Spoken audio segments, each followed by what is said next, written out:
ની મોટી આગાહીની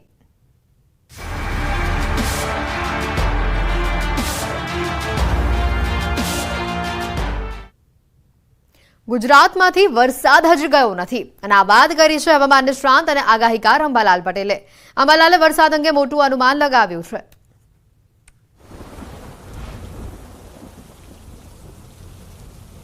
20મી તારીખે લગભગ અરબી સમુદ્રમાં આ સિસ્ટમ બનવા જઈ રહી છે અને આ સિસ્ટમ ડીપ ડિપ્રેશન સુધીમાં જવાની શક્યતા રહે છે અને ત્યારબાદ ધીરે ધીરે આ સિસ્ટમ કેરળથી કર્ણાટક સુધી ભારે વરસાદ કરશે અને ધીરે ધીરે ત્યાંમાંથી કન્વર્ટ થતાં લો પ્રેશર બનશે અને મુંબઈ મહારાષ્ટ્રના ભાગોમાં પણ ભારે વરસાદ લાવવાની શક્યતા રહેશે.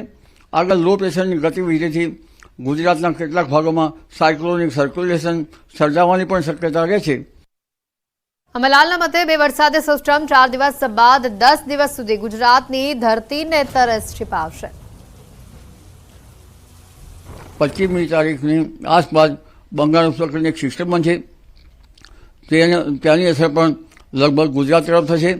ગુજરાતના ભાગોમાં તારીખ 4 બાદ 25 થી 30માં પણ ભારે વરસાદ થવાની શક્યતા છે.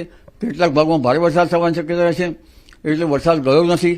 તારીખ 23 પછી પર્વત આકારનો મેઘ જ્યાં ચડે ત્યાં પડે અને જે જગ્યાએ પડે તે જગ્યાએ ભારે વરસાદ થવાની શક્યતા રહેશે. એટલે આ સિસ્ટમો જે મજબૂત છે એ એક તારીખ અરબી સમુદ્રની તારીખ 20 થી 25 અને બંગાળ ઉપસાગરની તારીખ 25 થી 30માં આ બે મજબૂત સિસ્ટમના કારણે ગુજરાતમાં ભારે અતિભારે ક્યાંક હળવો ક્યાંક સારો ક્યાંક મધ્યમ વરસાદ થવાની શક્યતા રહેશે.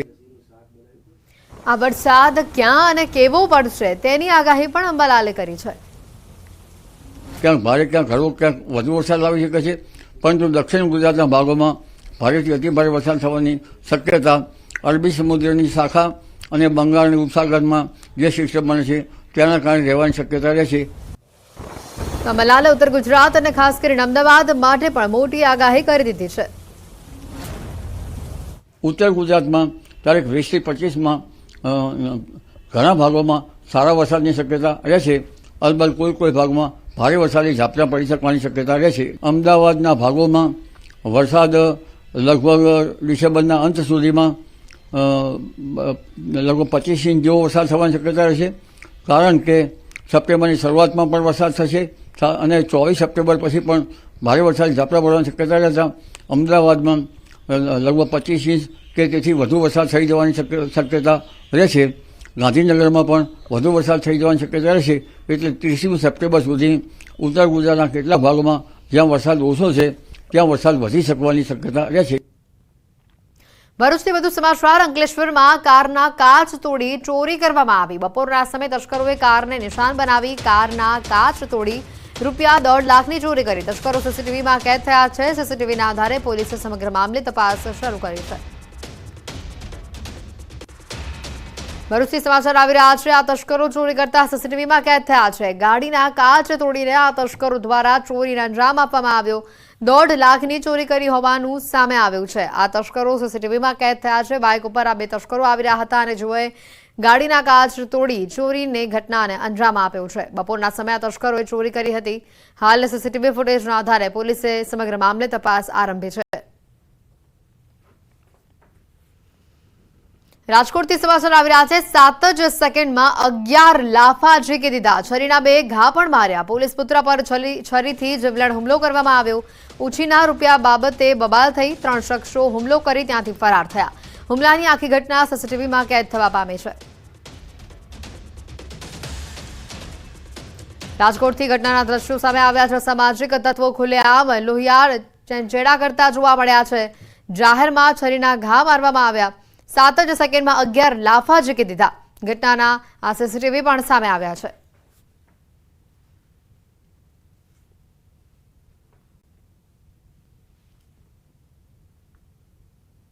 બનાસકાંઠાના પાલનપુરના સિલ્વર પાર્કમાં થોડા દિવસે ચેઇન સ્નેચિંગની ઘટના સામે આવી છે. 2 બાઇક સવાર મહિલાના ગળામાંથી ચેઇન સ્નેચિંગ કરી ફરાર થયા. બાઇક સવાર આ શખ્સો કેદ થયા છે.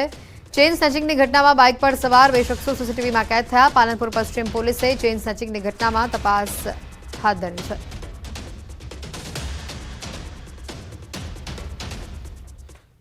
અમદાવાદના ઓઢવમાં જાહેરમાં તલવાર અને ચપ્પા સાથે ફરતા અસામાજિક તત્વોની શાન પોલીસે ઠેકાણે લાવી છે. તાજેતરમાં જ આવા અસામાજિક તત્વોનો વિડીયો વાયરલ થઈ રહ્યો છે. ભય ફેલાવતા અસામાજિક તત્વોનો આ વિડીયો હાલ સામે આવ્યો છે. અસામાજિક તત્વોની હાલ ધરપકડ કરવામાં આવી છે.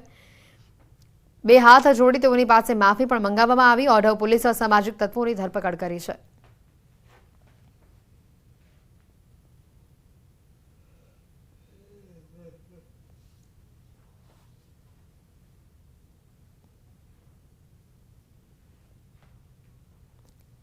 અસામાજિક તત્વો જાણે સમગ્ર રાજ્યમાં બેફામ બન્યા હોય તે પ્રકારની 4 અલગ અલગ ઘટના ભરૂચથી સામે આવી છે, જેમાં ગાડીના કાચ તોડીને 1.5 લાખ રૂપિયાની ચોરી કરવામાં આવી. તો બીજા દ્રશ્યો રાજકોટના બતાવી રહ્યા છે કે જ્યાં અસામાજિક તત્વો દ્વારા એક યુવકને 7 જ સેકન્ડમાં 11 લાફા મારવામાં આવી અને છરીથી હુમલો કરવામાં આવ્યો. તો બીજી બાજુ બનાસકાંઠામાં ચેઇન સ્નેચિંગની ઘટના સામે આવી. તો અમદાવાદથી પણ આવી જ ઘટના સામે આવી છે. અસામાજિક તત્વો બેફામ બની રહ્યા છે સમગ્ર રાજ્યમાં.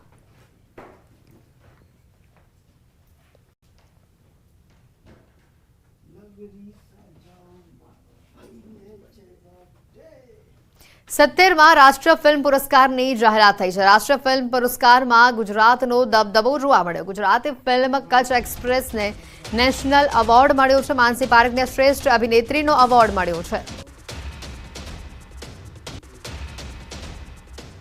રાષ્ટ્રીય ફિલ્મ પુરસ્કારમાં ગુજરાતનો દબદબો જોવા મળ્યો. ગુજરાત એક્સપ્રેસ મૂવીને રાષ્ટ્રીય પુરસ્કારમાં સ્થાન મળ્યું. માનસી પારેખને શ્રેષ્ઠ અભિનેત્રીનો એવોર્ડ પ્રાપ્ત થયો છે. 70માં રાષ્ટ્રીય ફિલ્મ પુરસ્કારની જાહેરાત થઈ અને જેમાં ગુજરાતનો દબદબો જોવા મળ્યો. કચ્છ એક્સપ્રેસ મૂવીને નેશનલ એવોર્ડ પ્રાપ્ત થયો છે. માનસી પારેખને શ્રેષ્ઠ અભિનેત્રીનો એવોર્ડ પ્રાપ્ત થયો છે. સુરતથી સામે આવ્યા છે શોલે ફિલ્મ જેવા દ્રશ્યો. શહેરના કિમ રેલવે ઓવરબ્રિજ ઉપર લોખંડના ગટર ઉપર વધુ એક યુવક ચડ્યો. જીવન જોખમે યુવક હાઈ બેરલ ઓવરબ્રિજના ગટર ઉપર આરામ ફરમાવી રહ્યો હોય તેવા દ્રશ્યો સામે આવ્યા. કિમ પોલીસના જીઆરડી જવાનોએ સ્થળ ઉપર પહોંચી યુવકને હેમખેમ નીચે ઉતાર્યો. અવારનવાર કિમ રેલવે ઓવરબ્રિજના ગટર ઉપર યુવકો ચડી જવાની આ ઘટના સામે આવી રહી છે, જેને લઈને પોલીસ કર્મીઓ પણ હવે પરેશાન થયા છે.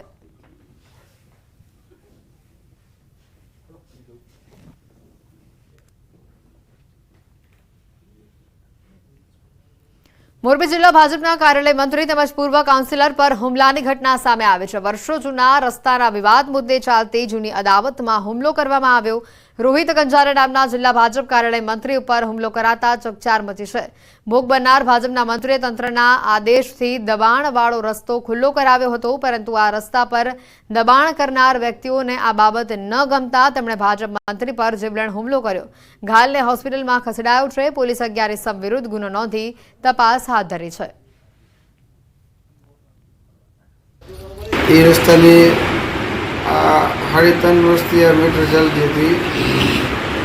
એના ભાગરૂપે આ 3-4 ઘરવાળા જે રહ્યા એ અવારનવાર 3.5 વર્ષથી પરેશાન કરતા. બધા આખા સ્થાનિક હતા 3,000 થી 5,000 માણસ એમાં રહે છે. એ રસ્તે આવજા કરે છે.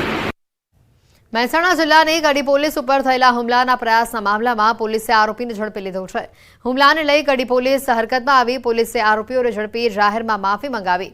આરોપી ઇરફાન ગીરીએ કોન્સ્ટેબલ ઉપર હુમલો કરી ભાગવાની કોશિશ કરી હતી.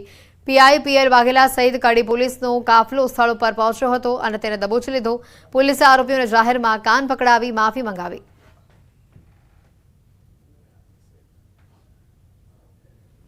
અમરેલી જિલ્લાના સાવરકુંડલાના થોરડી ગામમાં સિંહ પરિવારની લટારનો આ વિડીયો વાયરલ થઈ રહ્યો છે. સિંહ બાળ સાથે રાત્રિના સમયે શિકારની શોધમાં ભટકતા સિંહ પરિવારનો આ વિડીયો સામે આવ્યો. વનરાજાની દોડધામનો આ જે વિડીયો છે તે સામે આવ્યો છે. વાહન ચાલકે પોતાના કેમેરામાં આ વિડીયો કેદ કર્યો. રોડ પર અવરજવર કરતા સિંહો પર અકસ્માતનું જોખમ વધ્યું છે. સિંહોની લટારથી સ્થાનિકોમાં પણ ભયનો માહોલ છે. ત્યારે વન વિભાગની કામગીરી સામે અનેક સવાલ ઉભા થઈ રહ્યા છે.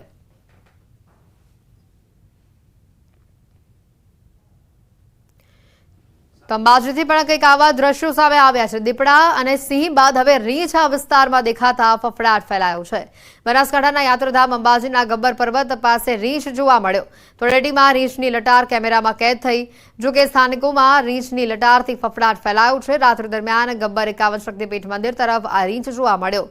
બાલરામ રીંછ અભયારણ્ય વિસ્તાર હોવાથી ક્યારે આ વિસ્તારમાં રીંછ આવી ચડે છે।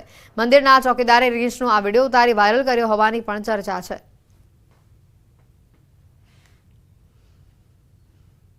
રાજકોટના ધોરાજીમાં GATL કિસાન સુવિધા કેન્દ્રના ધોરાજી ડેપોમાં યુરિયા ખાતરની અછત જોવા મળી છે। છેલ્લા ઘણા દિવસોથી યુરિયા ખાતરની અછત સર્જાતા ખેડૂતો ધર્મના ધાકા ખાવા માટે મજબૂર થયા છે। અહીંયા DAP સહિતના બીજા અન્ય ખાતરનો પણ જથ્થો ઉપલબ્ધ છે, પરંતુ યુરિયા ખાતરનો સ્ટોક નથી। ધોરાજી પંથકમાં સારો વરસાદ થતાં ખેડૂતોએ કપાસ, મગફળી સહિતના પાકોનું વાવેતર કર્યું છે। ખેડૂતોએ સરકારને વિનંતી કરીને યુરિયા ખાતરનો પૂરતો જથ્થો મોકલવાની માંગ કરી છે। તો બીજી તરફ GATL કિસાન સુવિધા કેન્દ્રના કર્મીઓએ જણાવ્યું કે યુરિયા ખાતરના જથ્થા માટે અમે ઉપર ઓર્ડર લખાવી દીધો છે। આગામી 2 થી 3 દિવસમાં યુરિયા ખાતરનો પૂરતો જથ્થો પ્રાપ્ત થઈ જશે।